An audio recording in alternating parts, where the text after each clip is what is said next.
Well, as the racegoers leave, it's time to draw a line under Royal Ascot 2012 and take a look back at some of the week's highlights.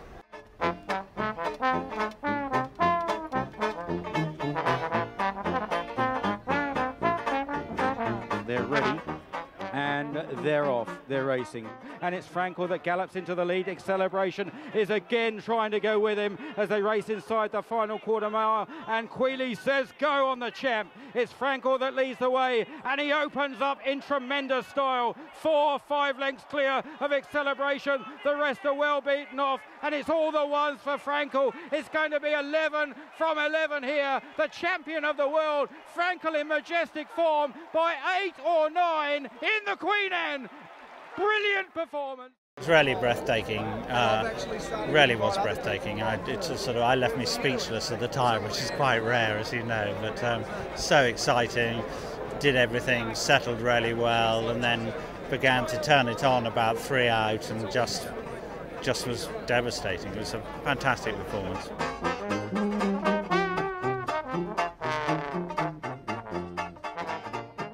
Of the week was most improved in the St James's Palace Stakes. Now, Weekender columnist Kieran Fallon had always really rated this colt. He got off Casper Netcher in order to retain the ride on most improved for the Guineas. Unfortunately, injury ruled him out, and Fallon was on the sidelines when he went and saw Casper Netcher go and win the German Guineas. So it was fantastic to see that the colt come right in this Group 1 race. Now, it was a real masterpiece from Fallon because he had a terrible draw on the horse, and it took all his tactical nous to get him into a right position and then power away to a really nice victory. So great to see Kieran Fallon and most improved for Brian Meehan win a big one. Up inside the final furlong, most improved Gregorian, followed in third by Foxtrot Romeo. Mervale's trying to get on turns. It's most improved and Kieran Fallon by a length and a half to Gregorian. Here comes Mervale with a final flourish, but most improved will hold them at bay and wins the St James's Palace.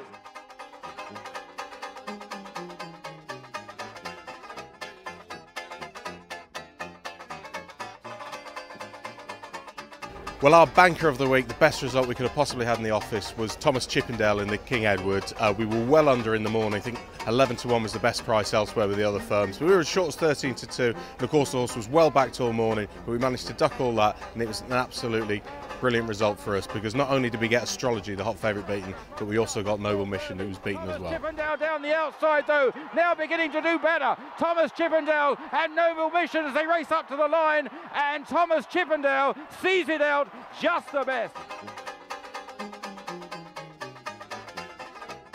And Simonon comes well clear to win by about 5. The blowout of the week, however, the one we took on and we paid the price, was So You Think in the Prince of Wales Stakes. We thought that this year's renewal might be slightly better than last year's, but we didn't count on the fact that So You Think was going to be slightly better maybe than last year. And of course, we were biggest price in the morning and he took us to the cleaners, and it was the one Aidan O'Brien horse during the week that we got completely wrong. So You Think with a narrow advantage. So You Think by a neck from Carlton House. They remain clear, but it's So You Think driven out towards the line, who's 2 to 3 lengths clear and will take his prize money through the £5 million barrier. Well, among the highlights of Royal Ascot 2012 would have to be So You Think's victory in the Prince of Wales Stakes. It was a race in which the horse finally was given the credit that many of us, including myself, should probably have given him in the past. It was a very dramatic race as well, because 2 furlongs out, when Ryan Moore swept up the rail on Carlton House, we seemed set to have the Queen's first Group 1 winner in Britain since Dunfermline back in Silver Jubilee year. That wasn't to happen, but we saw in many ways an equally satisfying outcome as So You Think powered clear down the outside to prove that he was the horse that many in Australia believed him to be. It was a fine victory on his part, may well be a farewell victory too. We might have one more chance to see him at Sandown, but he goes into retirement with his reputation back on a high, and the Queen on Friday did get her winner, so in a sense everyone was happy. And Ascot will stage its very special Diamond Jubilee celebration as the Royal Runner Estimate wins the Queen's Vase.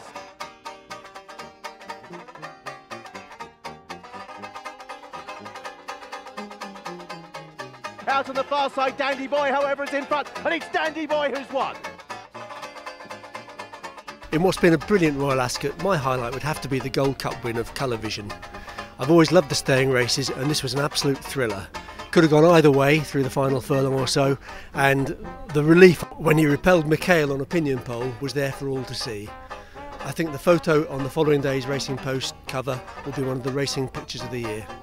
With a furlong and a half left to travel, they cluster together. Colour Vision comes down the outside to challenge Gulf of Naples. A pinion pole runs on well, then Sadler's Rock. Fame and Glory is beat inside the final furlong. A pinion pole and Colour Vision. Barcelona on the near side of Dettori, and Dettori and Colour Vision is just in front. Colour Vision will win the Gold Cup, and Frankie Dettori punches the air and salutes the crowd.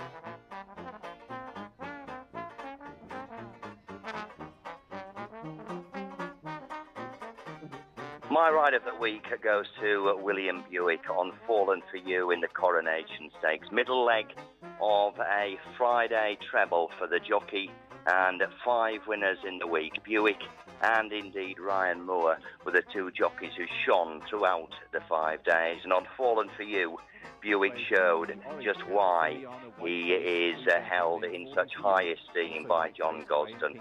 This is a filly that could easily have done a little bit too much too soon in a race that was hotly contested.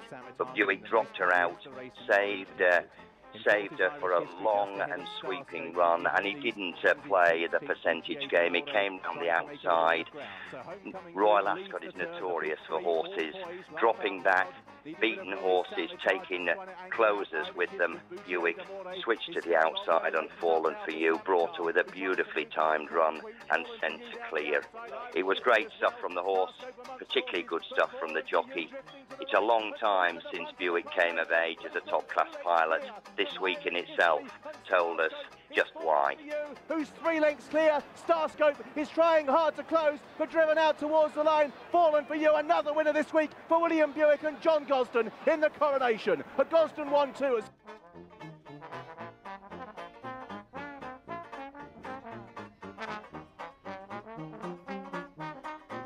Towards the line, and it's Simon on for Ryan Moore. This could be enough to claim the leading rider.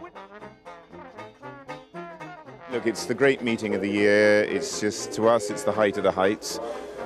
So to wind up being leading trainer is great, and not often Aidan is kept in second. That's not like him, you know. So, but we're very proud of it, and it's all down to the staff and the owners we have, and down to the horses. My one surprise was Joviality. I thought it was a bit short for her, and those classy Group 1 fillies have beat her, but she outgunned them. It's 4 lengths. Red Caddo is running on. Dunedin, having been outpaced, is also flashing home. Got past his old adversary. No way he's getting past Sea Moon, who wins the Hardwick well for Ryan Moore and Sir Michael Stout.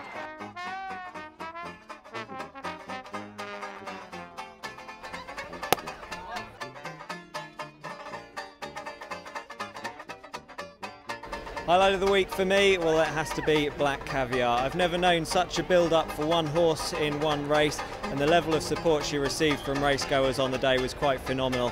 So many Australians here at Ascot decked out in salmon and black.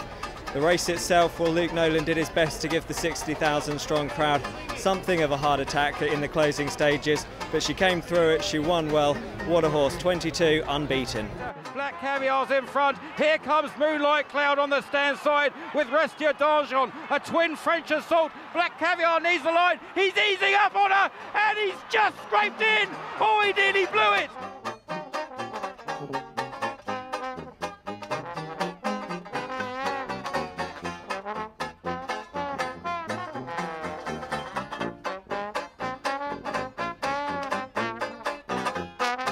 Eaton Forever, clear far side, Eaton Forever wins.